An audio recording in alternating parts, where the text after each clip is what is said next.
success is something that you have to choose for yourself. Good morning, good afternoon, good evening, and thank you so much for tuning in for this conversation as part of our People Matters Leaders Speak 2022. Today, I have the privilege to welcome Ravi Venkatesan, former chairman of Microsoft India and social entrepreneur. Very warm welcome, Ravi. How are you feeling today? Hi, Esther. It's always a delight to be in conversation with you, so I'm feeling great. Wonderful. Thank you so much for joining. And I'm delighted to share with all of you. And of course, you probably already know that Ravi launched his book early this year, titled, What the Heck Do I Do With My Life? There you are. Thank you so much, Ravi, for sharing. And one of the things that attracted me more was the title. And this is one of the things that we keep asking ourselves, now, what the heck do I do with my life? And already a bestseller, #1 bestseller in business development, with awesome reviews across all platforms. So congratulations, Ravi. Thank you, Esther. When I read some of the reviews, one of the things that stood up for me is words and sentences like a guide to exploring oneself, a roadmap to shape up your journey in a fast-changing world, a practical guide to help adapt in this whole volatile, uncertain, complex, and ambiguous world. So this is what the readers are saying. Now, Ravi, tell us a little bit about what drove you to write this book and whether that was the intent. Is this what you wanted to achieve with this book, and what drove you? Well, first of all, this is a question that I have struggled with personally for many decades. Every decade, this question seems to pop up with unfailingly, and I've struggled to answer it for myself. Obviously, the answer changes as you move from your 20s to your 50s. And then I found, in my interactions on LinkedIn, online, or in the real world, that more and more people are struggling with the same question. And it's not surprising because we're in a period of just extraordinary change. And extraordinary change, of course, brings extraordinary possibilities and opportunities, but also choices and difficult choices. And there aren't very good markers to help guide people in making these choices, whether you're young or old. And so, I began writing more about these kinds of issues, giving small talks about them. And gradually I realized that, hey, there's a book out here. Okay, not that people will read a book and so forth, but there's a book that helps you organize your ideas in a certain way and put it out there. And so I decided I'd write the book. Now the challenge with writing a book like this is, what do you say out here? Okay, there's a real danger of coming across like some guru, very preachy and pedantic, and people don't want to hear that. Okay, all right. So then there's another way, which is go interview successful people, but then what applies to them won't apply to you or whatever. So finally I decided, look, let me not try to give advice or help or anything. My aim in this book is just to provoke people, to get them to start thinking about these issues, to use a favorite word of mine, to being intentional in their choices. And then they can figure out, what fits, what doesn't fit, and come up with their own roadmap and how-tos and so forth. But so I would disagree with the fantastic reviews in that small way, saying this is not a how-to manual. That's what you have to put together for your own self. But there's some toolkits and building blocks out here. So that's how this came to be. We couldn't find a title, so the working title was What the F? And then obviously as we came close to publishing, we said, all right, we better change that to heck. So that's the story. Wonderful. Thank you so much, Ravi. And I love the definition that the book is actually a provocation, and the book does cover so many areas that I would agree with you that it's not really, you can't put it all in practice. You have to pick and choose what resonates with you. And what we'd love to do in this conversation with you is pick up some of those provocations today and give our audience a sneak peek of the book. And then, of course, they'll have to go and buy the book and read it in detail. But let's give them a little sneak peek. And let me start with what you just mentioned, Ravi. You were saying about being intentional as opposed to just drifting or just going with the flow. And we'd love to invite you to share your own story. When did you realize that you were drifting? When was that aha moment where you realized that actually I can take charge of my next step and I'm in control of what I choose to do? And tell us a little bit about how can we use that learning in our lives? Actually, I think I'm a bizarre exception in the sense that I was reasonably intentional. I don't know why, but I was. So I made in the beginning fairly intentional choices about career.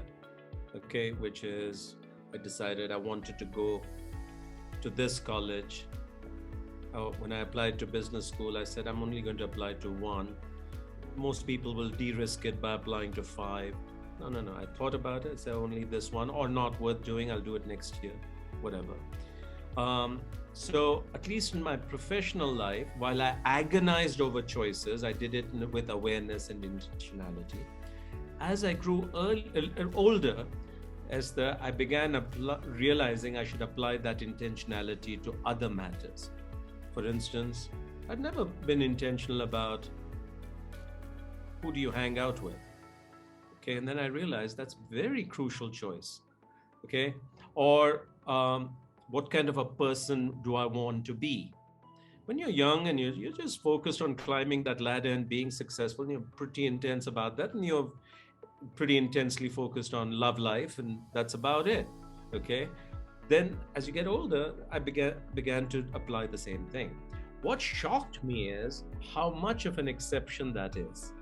That as I talk to my friends and family and colleagues at work, etc., I found I think most of them were just sort of in literally sleepwalking their way through their lives.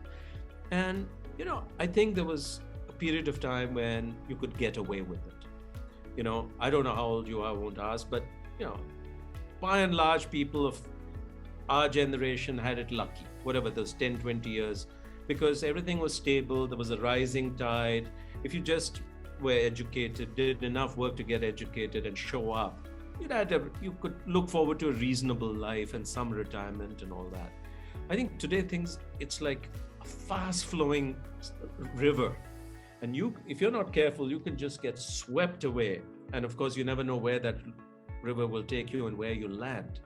And that's why I say, look, now the consequences of not being intentional are far greater.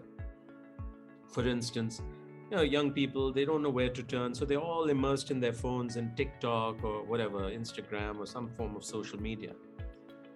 And you get a lot of ideas out there. There's some good ideas mixed with a lot of garbage and a lot of seriously bad ideas. Okay? And if you're not intentional, you can just go down some wacko path. And you see every day when you read the media, people making sort of really insane choices. And they're not bad people. They've just been sort of misled and didn't make good decisions. So I think these days, the consequences of not being intentional about, where do I live? Who do I hang out with? Who do I trust? Who do I look up to? What does success mean to me as opposed to what it means for my mother? Is very, very crucial. Wonderful. So I'm going to stay with this point that you just mentioned, that we start with defining what success means to us. And that's one of the chapters in the book as well. And being intentional to not only defining success, but making choices to be able to control, some whatever happiness means. So tell us more about how do we define success? What are the ways to break down this big word called success? And how do we control our happiness? Well, look, these are powerful words. And there's often a tendency to conflate success with happiness. And certainly, as I write in the book, I was very, very guilty of falling into that trap, right? I said, look, if I'm successful, which means there'll be achievement, reward, recognition, then I'll feel happy. And the reason that happens is very early, like Pavlov's dog, you get conditioned.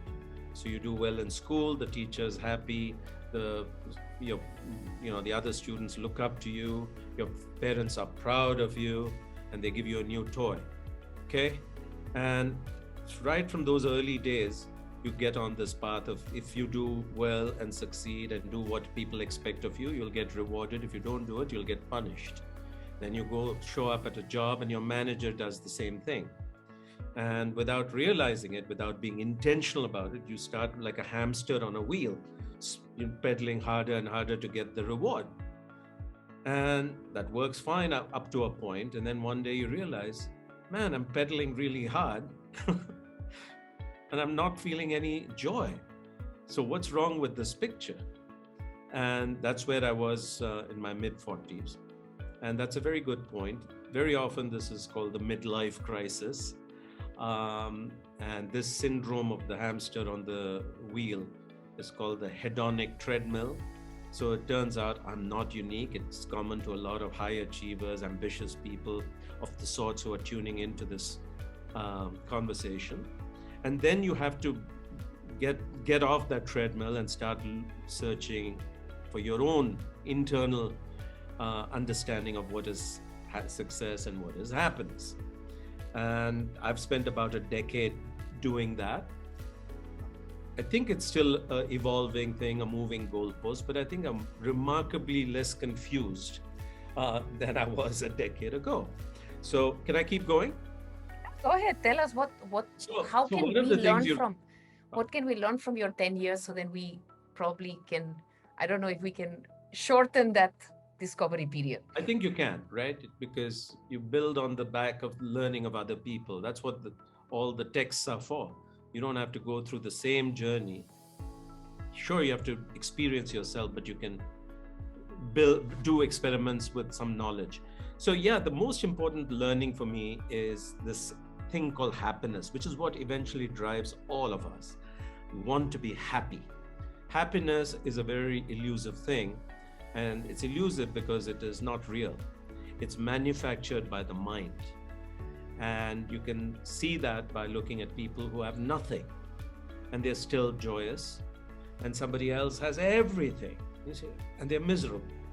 Okay, when you look at these extremes and then you see yourself, you realize that what you have in your life makes very little difference to whether you're happy or not. It's actually a choice, and you have to train the mind to do these things. Okay, so that's one. And the second idea that is important is that success is something that you have to choose for yourself. Most of us are living with a pre-programmed, conditioned definition of success that we picked up over the years. You pick it up from your family, you pick it up from society, you pick it up from your peers, etc. And too often, for this group, the 1 billion people that are not very different from us, for us, success is about economic achievement and climbing a ladder and being recognized for that, and so on and so forth. And yeah, there is a certain threshold that you need to have in order to feel successful. If you're not at that threshold, then it's very hard to say money doesn't matter. Only people who say money doesn't matter who are those who've crossed that threshold of need. And so after that, you have to do experiments to figure out what would be meaningful to you. So I did a ton of experiments, and finally I've decided that the most useful quote is in fact in the last chapter of the book, and I want to read it out for the people who are listening but may not read it. This is from James March at Stanford, and he says, look, in the end, we're very minor blips in a cosmic story, and all our hopes are minor except to us. Very few things matter, but what might make a difference is if in our tiny roles, in our brief time, we inhabit life gently and add more beauty than ugliness. So I said, this is just the most wonderful definition. It has stayed with me for many years now. And so I think the answer is to figure out how can I make the world a little bit more beautiful, a little bit less ugly, using the unique skills and assets that I have? So, Esther, you are gifted in very different ways than I am. And so, the way you make the world a little more beautiful is by creating these avenues for people to find their potential a little bit more easily, right? And so each of us has to figure out what is the answer to the question. But the question is, how can I make life more beautiful? How do I walk more gently? Wonderful. Thank you so much, Ravi, for sharing that story and also showing us a little bit that end in mind of that journey. And as you said, is a moving target. It's not that you have wake up one morning and you have some aha realization and that's it. And your Rarely story does that just happen. I think it's delusional to think, A, you'll get struck by lightning with the answer, or that you can sit in your room and think your way to the answer. So Clay Christensen asked, a decade ago, how will you measure your life? Great question. But it is not possible to do that just using intellect. You have to experientially answer that. wonderful, wonderful. And the book gives us a lot of ideas to go through those experiments.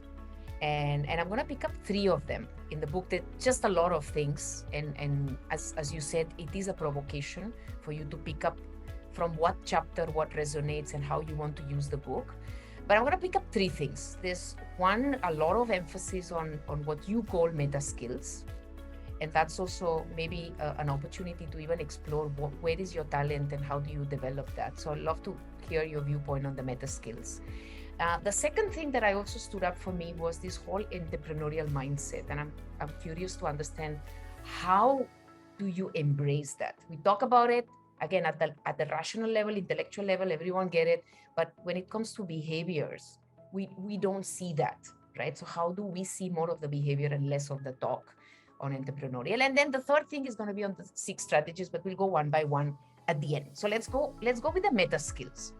Sure. Tell us a little bit about what are meta skills and how are they important into figuring it out. What the heck do I want to do with my life? Yeah. So, no, look, everybody is on this thing of trying to say, what skill can I pick up next? Because there is a recognition, the world is changing fast and the skill requirements are evolving quickly. So if I'm not learning new things, I'm going to get left behind. I don't think you need to convince too many people of that today. But the question then becomes, what do I learn? Somebody will say, oh, should I do a master's program in analytics? Sure, if that's what you're interested in, you should do it. It's great. It'll help you. Should I learn some new programming language? Why not? Okay. If it's interesting, you should. There's no downside to these things. But these are very shallow questions in a certain way. They're about technical skills that will help you in the near future. But the problem is that things are moving really fast. Jobs are being invented every day. For instance, I saw on LinkedIn a job posting for AI ethicist. Okay, I don't think that existed last year.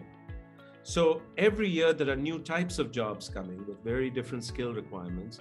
So yeah, it's hard to answer this in any definitive way. So I started looking at what skills are more fundamental, what is more durable, in the sense it's going 50 years from now, it's still going to be incredibly important and useful. And I call these meta skills or super skills. And one of those is something called learning agility. And learning agility is not the simple thing of saying, okay, I'm going to learn something new. Okay? Because it is actually learning adaptive skills.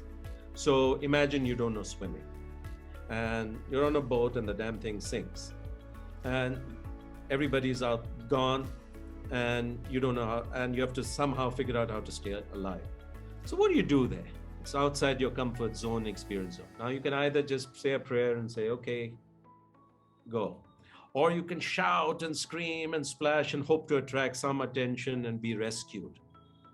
Or you can say, look, don't panic here. Let me grab some piece of wood, find a way to stay afloat, dog paddle, and somehow figure it out till somebody comes or swim to safety.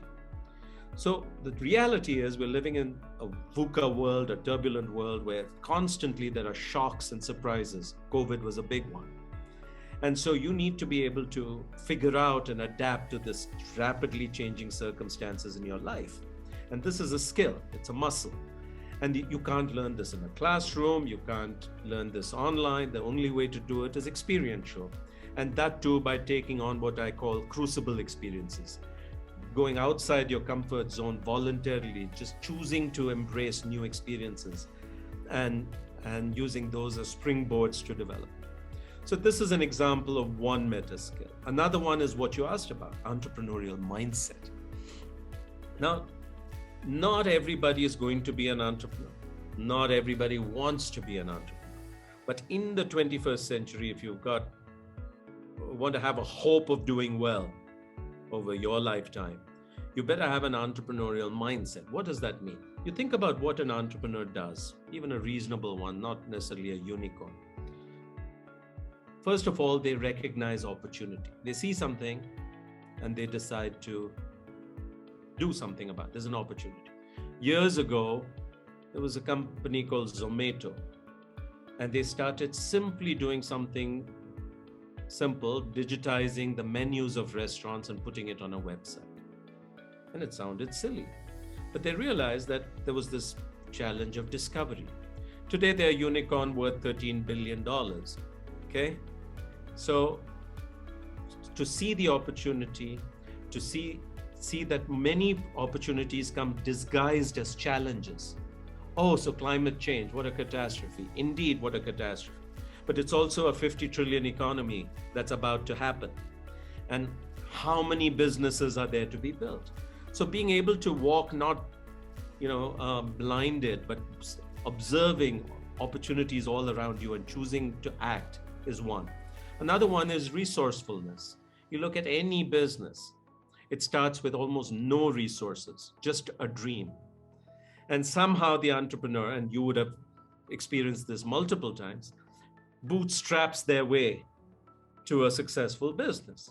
And that is an incredibly valuable skill for all of us, whether you're going to be an entrepreneur or merely self-employed. A third one is problem solving. In building a business, every day you will encounter at least tens of problems, small ones, big ones, and you have to find a way to resolve them. And you have to enjoy solving problems like Rubik's Cube. And so this is useful for everybody. Tenacity, not giving up. There's no such thing as failure except quitting. Quitting is the only failure. If you have a setback, you just get up and keep trying, or you pivot to some new direction.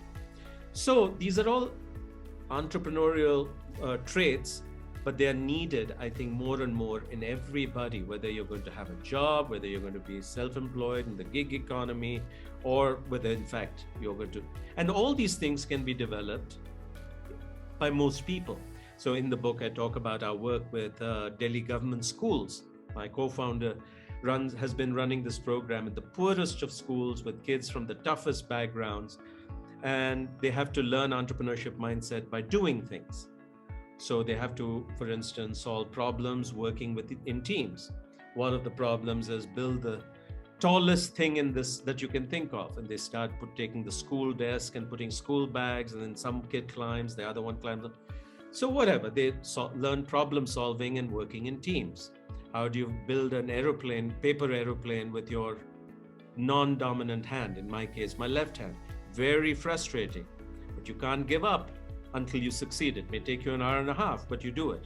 And that builds the muscle. And then eventually they get a little bit of money from the government, they form teams, and in the summer holidays, they launch and run a business. 92% of the businesses turn a profit. Amazing. And so after that, whether they go on to look for a job or whatever, they're going to be more successful. They have self-confidence, they have these skills. Awesome. Thank you so much, Ravi, and thanks for breaking it up into something that we can all develop, pick up among the 4 things you spoke about, seeing opportunities, being resourceful, problem solving, and tenacity. There'll be maybe some things that that resonate easier than less. So pick up the one that is a little bit in less comfort zone and get exposed to develop that. Go ahead, Ravi. The only thing I wanted to say is, look, a lot of the people listening in are from the HR community. They really want their employees to be more entrepreneurial. Well, this is what it takes. It has to be experiential. It's not going to happen by hoping or sending them to an entrepreneurship program online at Harvard Business School. Those are all nice, intellectually interesting things. You can make a good business plan, but you'll never develop an entrepreneurial mindset till you do it. Awesome. Thank you so much for sharing that. So my last question, and there's 6 strategies in your book, but I don't think we have the time to cover all. So I maybe invite you to choose one for today, and maybe we can cover some other ones in another conversation. But we had choosing your company wisely, having your personal board of directors, check your facts, be a critical thinker, strengthen your character, and pay it forward. Which one will you choose for today? Yeah, so these are 6 strategies actually in the context of how do you make sure that you don't go down the wrong path. Today, there are just a bewildering array of attractions, lots of ideas, pathways, etc., and you have to constantly make choices. And every day we read about somebody who was otherwise accomplished who made a bad choice. And I give the metaphor of snakes and ladders, that children's game, and suddenly you go from 99 to 2, and you have to restart. Then, right now it's playing out in India where a unicorn founder is having a huge challenge. So these strategies are specifically in the context of making better decisions and avoiding bad mistakes. I'll pick, for instance, the personal board of directors, because I think a lot of people find that very intriguing. A company very often is required to have a board of directors. And if you choose wisely and you get people with experience, wisdom, they can be invaluable as you make choices about what to do and what not to do, and how to solve the problems that the company faces, and so on. For about a decade now, I've been saying, look, how do I adapt that concept to my life? Because I think I have to make very complicated decisions. Some of them have huge consequences. So how do I make better decisions? And so I've consciously, intentionally thought about a set of people I've met over the years, whose judgment I respect, whose wisdom I admire. I know they have some affection for me, so they will, if I reach out and say, look, I'd love your advice on this, they'll take a few minutes and think about it and help. And it's a very diverse group. They're fairly young, they're old, they're in different countries, they do different things. They don't know each other, the other exists. They're never going to be meeting at a board meeting of Ravi, but it's my little virtual network. And whenever I'm confronted with an important decision, I'm confused. Sometimes I'm clear, but when I'm confused, I'll say, look, let me go down. I've written down these names, I'd say, because I had never failed to greet them at New Year's and so on and so forth. So you have to cultivate this relationship. So I think about who are the people whose advice would be materially useful in this choice, and I ask them. And I can't tell you the number of decisions which they've influenced. And very often I listen to everybody and I do the complete opposite. And that's fine. So that, for instance, when I was thinking of joining Microsoft, 9 out of 10 of my personal board of directors, which includes my wife, and said, don't do it. This is going to end badly. And I saw the wisdom of their logic, and I decided to take a chance anyway. So it's not like you're just doing what they're telling you, but like any more than a CEO that makes up his or her own mind. The board says, hey, listen, this is our perspective. So I highly encourage people to develop such a network of advisors. Thank you so much for sharing that. And I think as I hear your story about joining Microsoft against the 9 out of 10 board of directors. I think that richness of perspectives also became maybe your foundation to say, well, watch out. So things I need to work on, things I need to prepare better. Totally. So just to be very practical, one of them was a ex-Microsoft senior executive, and he said, "Look, this is a very tough company. It's very ruthless on performance. So the most important thing is to make sure your boss and you agree at the beginning of what success looks like. Otherwise, you are working really hard. You think you've done a great job. She thinks you've done so or badly. And this is a very unforgiving culture. You'll be gone." Okay? So that was so valuable, which is to align around what does success look like. Right now, I'm the chairman of something new, and I'm working with our new CEO. And we're trying at our next board meeting in March to align simply around what does success look like in 1 year. Okay? So what a powerful tip and watch out that was. Absolutely. Wonderful. Thank you. Thank you, Ravi, once again. And it's been a fantastic conversation. And I look forward many more. Thank you so much. And inviting everyone to pick up the copy of What the Heck Am I Doing with My Life? And inviting everyone to read the book and use it as that provocation that Ravi is inviting us to do. I'm also delighted to share with all of you that Ravi and our team, the BNext team, is working on making some parts of the book into a 5-week experiential journey. So we're going to be sharing a little bit more information once it's ready with all of you. But I'm very excited about that project, Ravi. Thank you, Esther. Look forward to our collaboration. Wonderful. Thank you so much. And thank you, Ravi, for being with us this afternoon. Bye-bye. Bye-bye. Thank you so much. And thanks, everyone, for joining us. And looking forward to seeing you very soon. Have a wonderful day ahead.